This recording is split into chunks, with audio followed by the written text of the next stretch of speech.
Shippy! So today, meron tayong order. Ito yung sushi cake stand natin.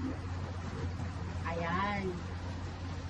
Kasi ang motif is black and white.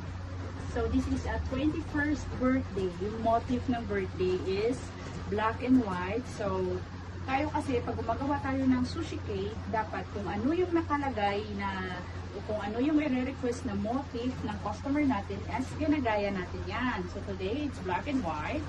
And yung sushi roll natin is black and white also. Ayan. White, black. So gumamit tayo ng ng black sesame. Gumamit tayo ng pang-wrapping na white din.